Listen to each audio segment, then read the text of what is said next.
का हमारा पौधा है अडेनियम का पौधा। इसे डिजर्ट रोज के नाम से भी जाना जाता है। यह रेगिस्तानी मूल का पौधा है साथियों, और इसको शुष्क जलवायु पसंद है, शुष्क जलवायु का पौधा है। तो दोस्तों, इस पौधे को आजकल हम लोग मैदानी इलाकों में भी गमले के थ्रू उगा लेते हैं और इस तरह से बहुत अच्छी फ्लावरिंग प्राप्त करते हैं। तो दोस्तों, इसके लिए हमें कुछ खास इसकी केयर टिप्स अपनानी पड़ती है। वो केयर टिप्स के साथ साथ आज मैं इस वीडियो में आप लोगों को एक बहुत ही ताकतवर घरेलू खाद जो आपके घर के किचन से निकले हुए कचरे से बन जाएगी, उसको भी मैं कैसे बनाऊंगा इसे बताऊंगा, तथा साथियों बन जाने पर आप उसको अपने पौधे पर कब कैसे कितना प्रोवाइड करेंगे इसको भी बताऊंगा। और साथ में साथियों, आज मैं इस वीडियो के माध्यम से आप लोगों को यह भी बताऊंगा कि आप अपने एडेनियम के कोटेक्स को कैसे मोटा करेंगे जल्दी से जल्दी कम समय में। तो दोस्तों, यह सारी जानकारी को जानने के लिए आप लोग वीडियो में मेरे साथ बने रहिए। और वीडियो यदि आपको अच्छी लगती है, इंफॉर्मेटिव लगती है, तो वीडियो को लाइक करिएगा, अपने दोस्तों में इसे शेयर करिएगा, तथा साथियों मेरे चैनल को सब्सक्राइब करिए। तो आइए वीडियो को शुरू करते हैं।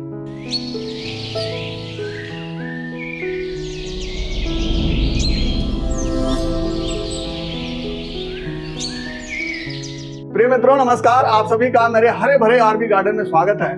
साथियों, कुछ लोगों की यह धारणा होती है कि खाद दे दीजिए, पानी दे दीजिए, पौधा तो फूल देना ही लगेगा, ग्रोथ भी करने लगेगा। तो साथियों, ऐसी बात नहीं है। खाद और पानी से ही आपके पौधे में इस तरह की फ्लावरिंग नहीं आएगी। आपको इसके लिए कुछ काम अवश्य करने होंगे, कुछ केयर टिप्स अपनानी होगी, तभी आपके पौधे में जाकर के इस तरह से फ्लावरिंग मिलेगी। खाद तो बाद की बात है कि आपको खाद देना ही देना है। तो साथियों, आइए हम पहले इसकी कुछ खास केयर टिप्स को जान लेते हैं, जो कि आपको करना ही करना है अगर आपने गमले में अपने एडेनियम के पौधे को लगा रखा है। तो साथियों, टिप्स नंबर 1, यह मिट्टी से रिलेटेड है। साथियों, आपको एडेनियम की मिट्टी इस तरीके से बनानी है कि वह वेल ड्रेन्ड हो, अर्थात आप गमले के अंदर, मिट्टी के अंदर पानी डालें और वह पानी अगर एक्सेस होता है तो वह तुरंत इसके ड्रेनेज होल से बाहर निकल जाए। यहाँ से ये बाहर निकल जाए, देखिए यहाँ से ड्रेनेज होल से बाहर निकल जाना चाहिए।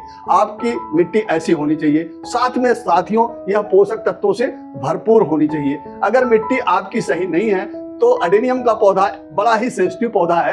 अगर इसके अंदर पानी किसी ढंग से रुक गया, वेल ड्रेन्ड नहीं है आपकी मिट्टी, तो आपके पौधे के अंदर जो है वो फंगस लग जाएगा, और फंगस लगेगा तो फिर दोस्तों आप अपने पौधे को नहीं बचा पाएंगे। इसलिए मिट्टी पर आपको विशेष ध्यान रखना है। चाहे आप किसी भी मीडिया में इसको लगा रहे हो, हर हालत में आपकी मिट्टी वेल ड्रेन्ड होनी ही चाहिए। टिप्स नंबर 2, साथियों, चूंकि यह शुष्क जलवायु का पौधा है और बहुत तेज धूप में भी यह पौधा सर्वाइव बहुत अच्छे ढंग से करता है। तो साथियों, अगर हमने इसे गमले में उगा करके अपने छत पर कहीं रख रखा है और जहां पे धूप नहीं आ रही है, तो साथियों फिर आपके पौधे पर फ्लावरिंग तो होना ही मुश्किल है, ग्रोथ भी अच्छी नहीं हो पाएगी। तो दोस्तों, आपको यह सुनिश्चित करना है कि आपके एडेनियम के पौधे को हर हालत में 6-7 घंटे की धूप तो मिलनी ही चाहिए, क्योंकि इस धूप में ही ये पौधा जो है बहुत तेजी से सर्वाइव करता है, ग्रोथ करता है, कलियां निकालता है, फिर फ्लावर प्रोड्यूस करता है। देखिए मेरे पौधों पर कितनी अच्छी फ्लावरिंग आ रही है। केवल रीजन यही है कि मेरे गमले की वेल ड्रेन्ड मिट्टी है, और साथ में मैं इसको दोस्तों 7-8 घंटे की धूप में इसे हमेशा रखता हूं। टिप्स नंबर 3, दोस्तों, यह वाटर से रिलेटेड है। और इस पौधे में अगर आपने वाटर डालना जान गए तो आप इस पौधे के लगभग 70% मास्टर हो जाएंगे। साथियों, पानी ही एक ऐसी चीज है जो इस पौधे के लिए बहुत ही ज्यादा नुकसानदायक है। अगर आपने ज्यादा पानी दे दिया, यानी आपने गलती से भी ओवर वाटरिंग कर दिया, तो साथियों फिर आप अपने पौधे को नहीं बचा पाएंगे, क्योंकि जैसे ही ओवर वाटरिंग होगी आपके गमले की मिट्टी सागी होगी, चिपचिपी होगी, और चिपचिपी होगी तो फिर आपके पौधे में फंगस लगना बिल्कुल तय है। और फंगस जब एक बार आपके एडेनियम के पौधे पर लग गया तो साथियों फिर वह फंगस आपके पौधे से जल्दी से हटता नहीं है, बिल्कुल जड़ें सुसुप्तावस्था में पहुंच जाती हैं, बल्कि ये कोडेक्स तक सड़ने लगता है। तो ऐसी स्थिति में दोस्तों फिर हमारा पौधा मर जाता है। इसलिए पानी आपको देना कैसे है? पानी आपको हर हालत में सुनिश्चित करना है कि आपके गमले की मिट्टी जो है वो इस तरीके से देखिए शुष्क हो जानी चाहिए, तभी आप जो है अगर पानी देंगे तो ठीक है। बल्कि आपको एक थंब रूल बना देना चाहिए कि हम इसको अपने पौधे को गर्मी के दिनों में 2 दिन या 3 दिन के बाद पानी देंगे, और पानी इतना देंगे ताकि गमले की पूरी मिट्टी भीग जाए, और भीग जाने के बाद जो एक्सेस पानी हो वह बाहर निकल जाए। आप अपने ड्रेनेज होल को जरूर चेक करते रहिएगा। तो दोस्तों पानी देना बहुत ही इंपॉर्टेंट केयर टिप्स है इस पौधे के लिए। आपको हर हालत में इसको बिल्कुल चेक करके ही पानी देना है। आपको चौथी केयर टिप्स के रूप में अपनाना है साथियों, आप अपने पौधे को हरा भरा और घना कैसे करेंगे, साथ में दोस्तों आप इसकी रिपोर्टिंग कब करेंगे और फिर आप इसके पौधे की जड़ों की जो है आप प्रूनिंग कब करेंगे, हार्ड या फिर सॉफ्ट। तो दोस्तों जैसे ही फरवरी आती है, यह पौधा डोरमेंसी से बाहर निकल करके आता है, तो फरवरी के फर्स्ट वीक में आप जो है अपने पौधे की इस तरीके से आपको एक सैनिटाइज कैंची लेना है और या फिर आप ब्लेड से भी काट सकते हैं इसे। तो आप जो भी शाखाएं इस तरीके से ओवर निकल रही हैं या आपको जो भी शेप देना है फरवरी के महीने में आप वो शेप दे सकते हैं, मैं केवल आपको बता रहा हूँ इस समय। तो दोस्तों इस तरीके से देखिए आप इसको काट देंगे, यहाँ से ये फालतू निकल रही है, सूख सी रही है हल्की सी, तो आप इसको काट देंगे और फिर इसके बाद इसके ऊपर आपको ये फंगीसाइड लगाना बहुत जरूरी है। इसकी जगह पे आप जो है हल्दी का पेस्ट भी लगा सकते हैं। तो इस तरीके से आपको प्रूनिंग कर देना है। अगर रिपोर्टिंग कर रहे हैं तो आपकी जड़ों में कोई फंगस है इत्यादि है, उसको भी आप हटा करके इसी तरह से साफ पाउडर लगाएंगे और फिर उसकी आप रिपोर्टिंग कर देंगे, तो आपके पौधे में फिर से जड़ें जो है निकलना प्रारंभ हो जाएंगी और दोस्तों वो बहुत तेजी से फिर ग्रोथ करेंगी। तो ये काम आपको फरवरी के महीने में करना है। केयर टिप्स दोस्तों, गर्मी के मौसम में इस एडेनियम के पौधे पर मिलीबग का अटैक हो जाता है और मिलीबग सफेद कीड़ा होता है, उसके ऊपर चिपचिपा पदार्थ होता है और जल्दी से वो फिर इस पे से हटता नहीं है और दोस्तों यह इसकी कलियों को चूस लेता है, फिर ये कलियां ड्रॉप हो जाती है, फ्लावर में कन्वर्ट नहीं हो पाती। तो आपको लेना है, देखिए इस तरीके से विक्टर ये इंसेक्टिसाइड है, आप इसको ले लीजिएगा और इसकी जो है 5-6 बूंदे जो है इस स्प्रेयर में 1 लीटर पानी लेकर के भर लीजिए और इसमें फंगीसाइड मिला लीजिए। देखिए हमने ये बना करके तैयार कर रखा है। अब हम हमारे यहाँ देखिए एक इस पे जो है लगा हुआ है, तो दोस्तों इसको जो है हम देखिए ये छुड़ा देंगे। इस तरीके से जब मारेंगे तो ये सफेद होता है, ये हट जाएगा और मर भी जाएगा। इस तरीके से आपको हटा देना है, तो आपका पौधा जो है फिर गर्मी के मौसम में बहुत अच्छे ढंग से फ्लावरिंग करेगा। तो आइए दोस्तों, इसे हमको कौन सा खाना देना है, भोजन देना है, क्योंकि भोजन तो हर व्यक्ति की आवश्यकता होती है, हर पौधे की आवश्यकता होती है। तो सबसे पहले भोजन कैसे देना है, पहले इसकी बात करते हैं। तो जिस भी पौधे में आपको देना है उसकी मिट्टी सूखी होनी चाहिए और उसको मिट्टी को आप थोड़ा सा इस तरीके से गुड़ाई कर लेंगे, हल्की सी। ये गुड़ाई हो जाने के बाद फिर साथियों इसमें आपको देना है, ये आपके घर में चाय की पत्ती जरूर निकलती होगी, उसको सुखा लीजिए और सुखाने के बाद जो है साफ कर लीजिए और धो लीजिए। फिर आप इसमें 2 चम्मच इस तरीके से चाय की पत्ती डालिए। ये चाय की पत्ती मिट्टी को एसिडिक करती है तथा दोस्तों नाइट्रोजन का बहुत बड़ा स्रोत है। इस तरीके से आप 2 चम्मच के लगभग आप इसमें डाल देंगे। इसके बाद साथियों आपको लेना है 2 ही चम्मच इस तरीके से नीम खली पाउडर। ये एंटी फंगल भी है साथियों, तो इसलिए इससे जो है फंगस नहीं लगेगा और नाइट्रोजन, फास्फोरस और पोटेशियम भी इसके अंदर अच्छी मात्रा में होती है। तो इस तरीके से आप 2 चम्मच इसमें डाल देंगे और फिर इसकी मिट्टी को फोड़ करके इस तरीके से मिला देंगे।